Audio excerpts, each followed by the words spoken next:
Esta semana espreitamos o futuro com a eletrónica transparente. Janelas que poderão transformar-se em ecrãs de televisão ou vidros de carros, onde será visível o GPS. Uma reportagem com Elvira Fortunato, na Faculdade de Ciências e Tecnologia da Universidade Nova de Lisboa. Na cadeira do Inovadores, Tiago Fleming Outeiro explica os mecanismos celulares associados a doenças muito incapacitantes. Tem apenas 34 anos, mas é um dos cientistas mais reputados na doença de Parkinson. A matemática pode ser fonte de criatividade. Basta olharmos para os azulejos. Os artistas não estavam preocupados com limites, mas descobriram-nos sem saber. Os azulejos são uma boa fonte de simetria, assim como a natureza. Para se fazer um desenho simétrico, basta ter um carimbo. O carimbo serve para multiplicar uma parte da imagem até termos todo o desenho. E assim temos um padrão simétrico. O que a maioria de nós desconhece é que há um limite para criar padrões simétricos. São apenas 17, como demonstrou a matemática. Este foi o tema da sessão Matemática Sem Limites, que a cada 15 dias anima as quintas-feiras na Faculdade de Ciências de Lisboa até ao verão. Bem-vindos. Ver televisão numa janela, seguir o GPS no vidro do carro, já falta muito pouco para passar à prática. Graças à eletrónica transparente desenvolvida na Faculdade de Ciências e Tecnologia da Universidade Nova de Lisboa.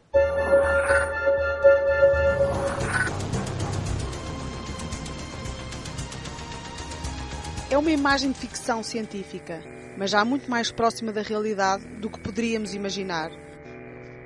O que a maioria das pessoas não imagina é que a tecnologia nasceu num laboratório português e já saltou para a indústria. A Samsung já tem um protótipo de um grande ecrã transparente baseado nesta tecnologia, a pensar na televisão 3D.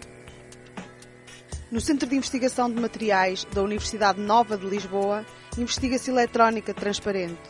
Os transistores são feitos usando a eletrónica transparente, que não é mais do que a substituição de materiais convencionais tipo silício por semicondutores não convencionais, como os óxidos de zinco, o óxido de índio, etc., que são materiais utilizados, por exemplo, nos cicatrizantes, nos protetores solares, na pasta de dentes, etc. As vantagens são muitas em relação ao silício existente nos ecrãs dos atuais computadores ou telemóveis. São materiais mais baratos, eficientes e sem impacto ambiental, além de terem a vantagem de serem fabricados à temperatura ambiente, o que torna a sua produção muito mais económica. Fazemos uma investigação muito aplicada e talvez devido a isso, portanto, é mais fácil o contacto que existe entre nós, entre aquilo que nós fazemos aqui em termos de laboratório de investigação e aquilo que é exigido ou que depois é usado pelas indústrias. Já pensou o que seria ter um telemóvel maleável para meter no bolso? Ou os mapas do GPS projetados no vidro do carro? A eletrónica transparente faz-nos pensar no futuro e está prestes a acontecer.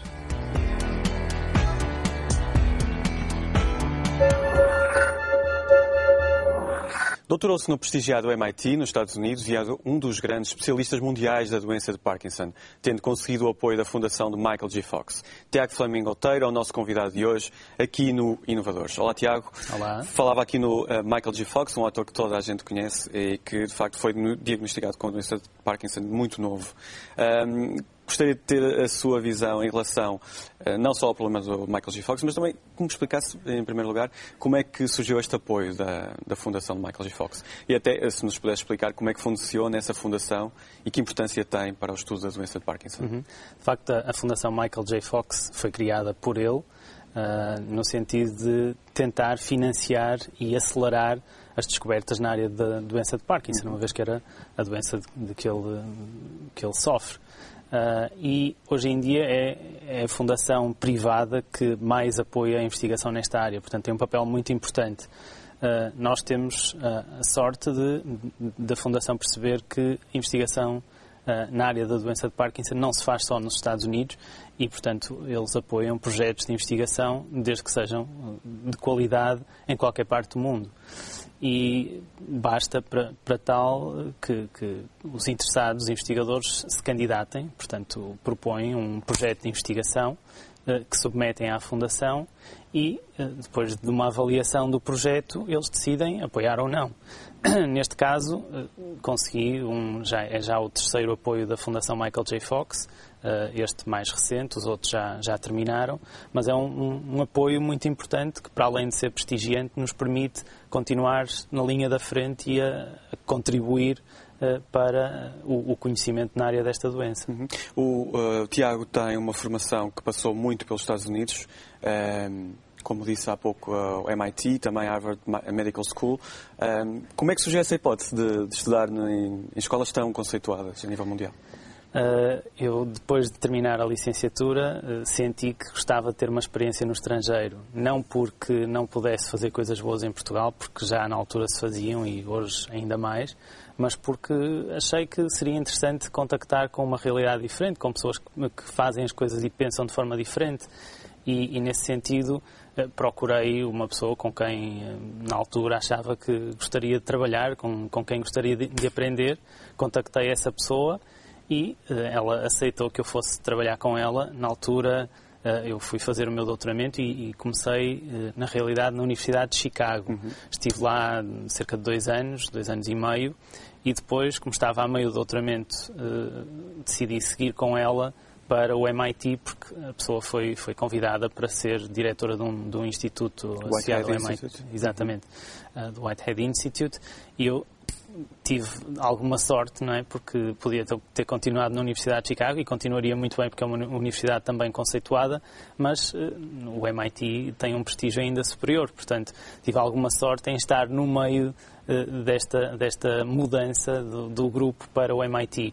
E fui e acabei por concluir o doutoramento lá, estive lá ainda há 3 anos no MIT, tendo concluído aí o doutoramento. É preciso dizer que o Tiago é natural de Matosinhos, tem 34 anos e foi formado, licenciado em Bioquímica na Faculdade de Ciências da Universidade do Porto.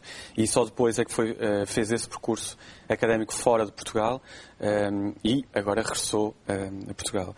Eu confesso que fiquei impressionado com o seu currículo conseguido em tão pouco tempo. E neste campo das doenças neurodegenerativas, que trabalho é que tem sido feito da sua parte na questão do Parkinson, Alzheimer e também na Huntington? Portanto, o que nós pretendemos fazer no meu grupo de investigação é perceber o que está na origem destas doenças. Não tanto descobrir novas formas para controlar os sintomas. Alguns desses estudos são feitos a outro nível, a nível de estudos mais de investigação clínica. Nós focamos naquilo que poderá estar na origem desta doença, aquilo que faz com que as células do nosso cérebro deixem de funcionar como é suposto e acabem por morrer.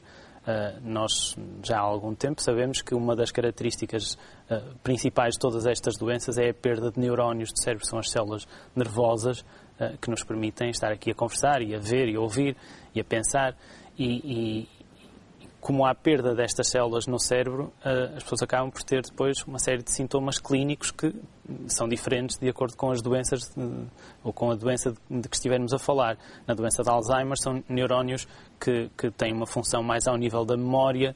Na doença de Parkinson são neurónios que produzem dopamina e que interferem com os circuitos que estão associados com o movimento. Na doença de Huntington são também neurónios relacionados com o movimento, mas também noutras zonas do cérebro que estão relacionados com sintomas mais psicológicos, com outro tipo de problemas.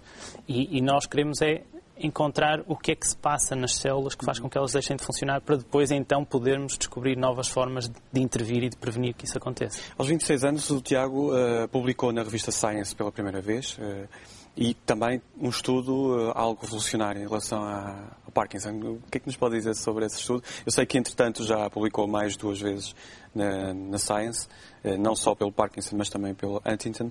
Mas em que medida é que esse estudo é assim tão diferente do que tinha sido feito até à altura? Aquilo que foi de facto diferente foi que nós utilizamos um modelo que outros na altura não teriam acreditado que pudesse ser útil no estudo destas doenças.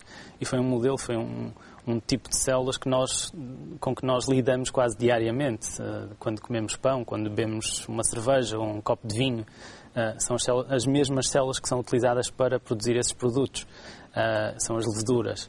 E apesar de serem células diferentes das nossas células, não é? Por isso é que nós somos humanos e não somos outro tipo de seres, são muito semelhantes também, a nível do seu funcionamento básico, da sua fisiologia, se quisermos. São células que se comportam de forma muito semelhante em alguns aspectos com os nossos neurónios.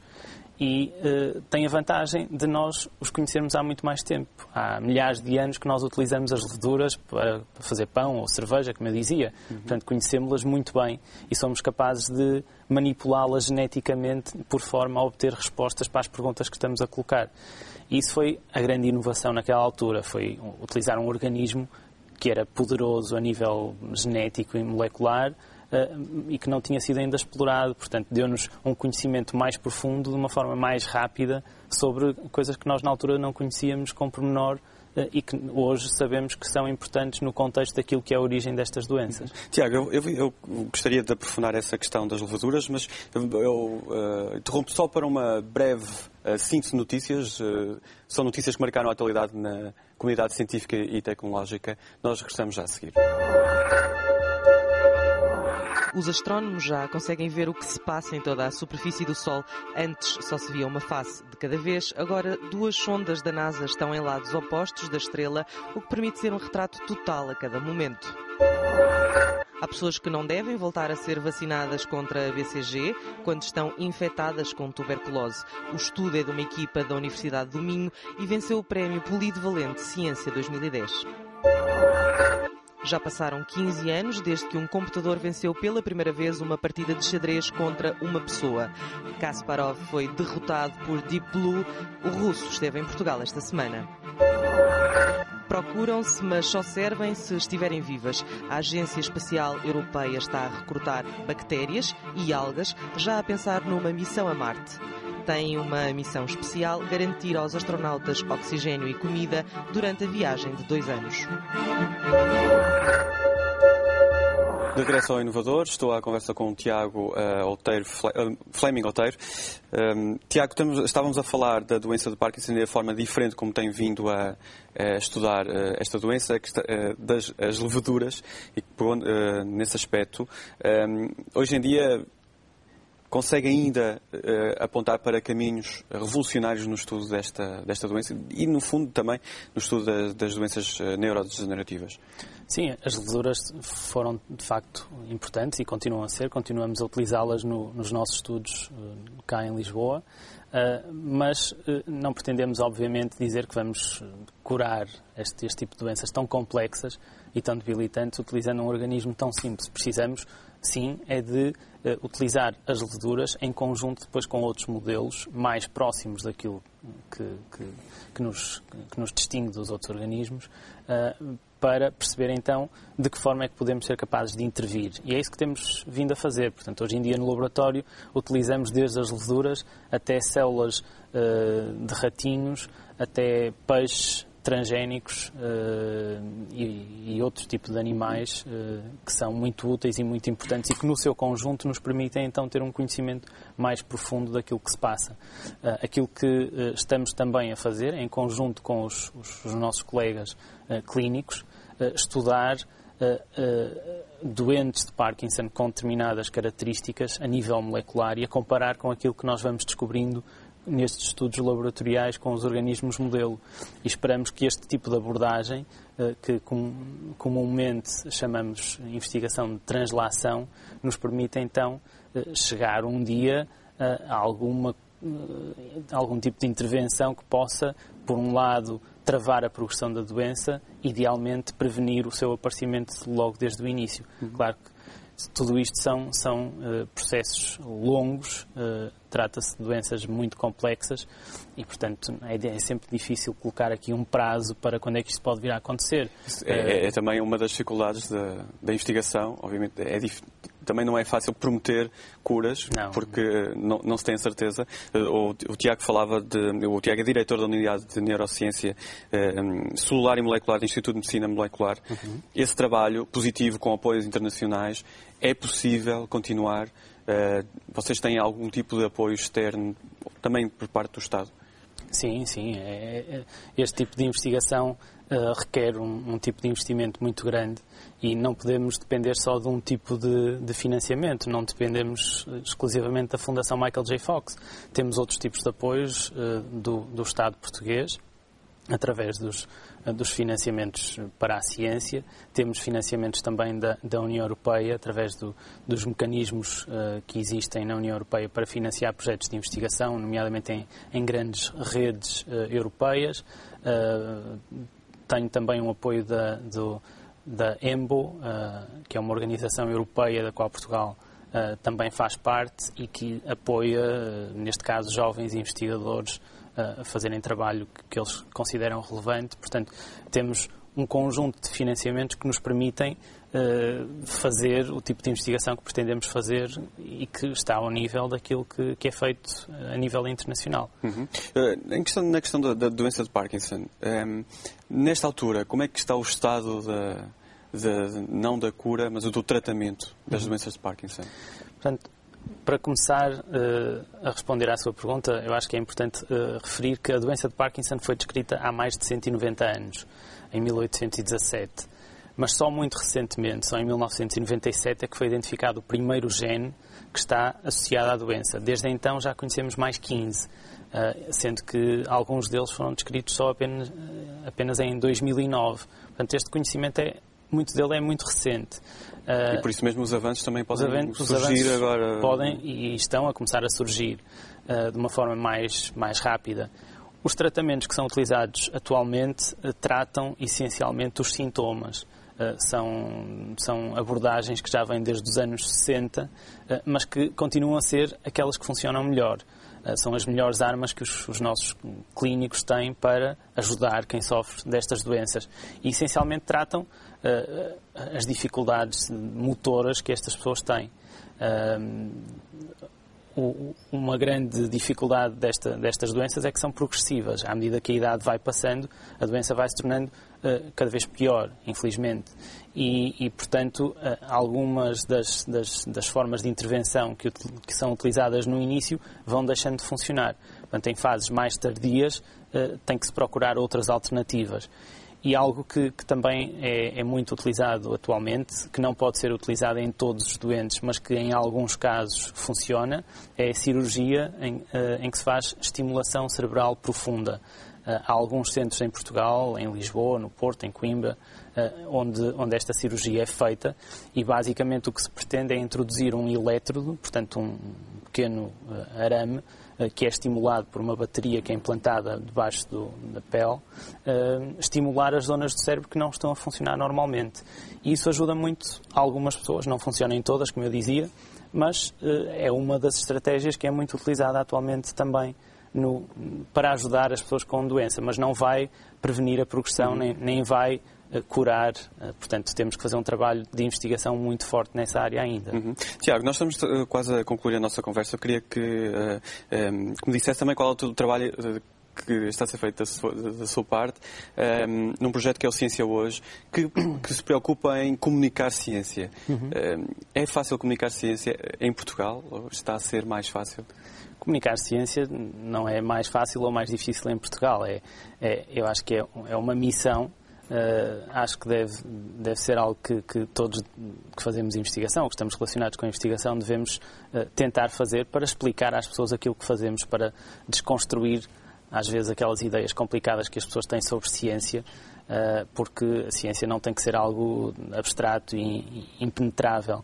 E o Ciência Hoje é um veículo de comunicação que permite chegar às pessoas, não só aos investigadores, porque Ciência Hoje divulga ciência para todos, com uma linguagem que tentamos que seja o mais acessível possível, mas explicitando alguma da ciência que é feita por portugueses, em Portugal ou no estrangeiro, eventos de interesse na área da ciência, e é um trabalho de equipa iniciado por um ex-jornalista do Expresso, Jorge Massada, que abraçou este projeto, depois de outros projetos em que esteve envolvido também relacionado com ciência, e que hoje em dia permite dizer que a ciência hoje é, sem dúvida, o maior meio de comunicação de ciência online em português. Chega a mais de 100 países, há milhares de páginas que são vistas por dia. Portanto, há um público que se habituou a seguir a ciência hoje e que hoje em dia não passa sem ver as notícias que saem na Ciência Hoje. E nós também aqui falamos de ciência.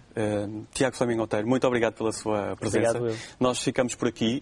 Para a semana regressamos com mais inovadores e mais ciência em português. Na próxima edição, a canadiana Judy Hill fala das implicações dos avanços do conhecimento do cérebro. Que questões éticas se levantam? O Inovadores volta a sair do estúdio e vai ao Centro de Nanotecnologia e Materiais Técnicos Funcionais e Inteligentes entrevistar António Vieira. Mostra como a ciência pode estar ao serviço das empresas.